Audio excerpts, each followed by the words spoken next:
le cœur de ces grandes mécaniques, cela fait 100 ans qu'il bat inlassablement au rythme de plusieurs milliers de fils de soie. Des métiers à tisser de type jacquard, dotés d'un système de cartes perforées, véritable ancêtre de l'ordinateur. Des machines séculaires que Nuria a appris à diriger il y a 17 ans. Au tout début, quand j'ai commencé à travailler et appris à travailler sur ces métiers-là, c'était très impressionnant et ça me rendait fière.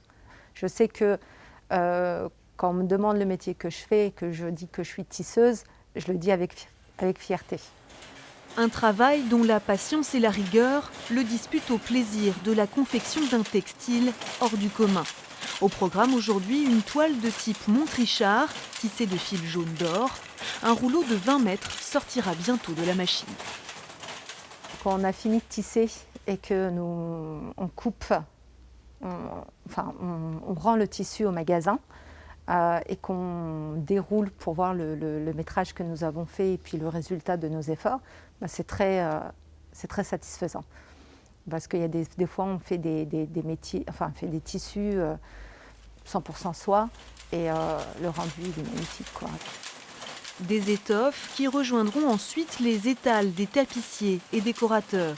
Traditionnellement, la soie est le matériau le plus utilisé, mais ici on tisse aussi d'autres fils pour créer des effets de matière, comme avec ce tissu persan dont le modèle date du XVIIIe siècle. Il est réalisé en soie et en lin, une chaîne en soie qui est très fine et une trame en lin qui est plus épaisse, qui permet de réaliser un motif en volume. Et donc vous avez naturellement ce motif qui apparaît avec une surépaisseur au toucher.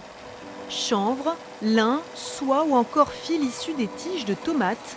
La Maison Rose fabrique à la demande des motifs les plus anciens datant de la création de l'entreprise il y a 360 ans aux créations contemporaines. Tout, ou presque, est possible. Grâce à nos métiers, techniques jacquard et nos cartons, justement, on peut vraiment reproduire tous les dessins depuis 20 ans, 30 ans, 100 ans. Et donc on peut reprendre les archives et réinterpréter les dessins aujourd'hui. Et en plus, chaque collection, justement, peut être travaillée avec un thème ou faire du sur-mesure avec nos clients.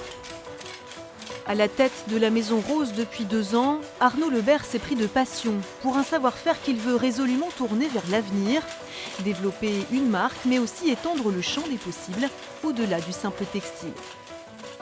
L'idée, c'est d'amener Rose à être un acteur majeur de la décoration d'intérieur. Il y a un parcours dans l'histoire de Rose qui est lié au tapis notamment. On est en train de travailler sur des papiers peints, sur des tissus peints à la planche avec l'atelier Dauphard. Voilà, c'est les entreprises emblématiques de savoir-faire exceptionnel. Mais ce fils d'ébéniste nourrit un autre projet, celui de replanter des mûriers en Touraine, comme au temps de Louis XI où Tours était alors berceau de l'élevage du ver à soie, de quoi renouer avec le fil de l'histoire.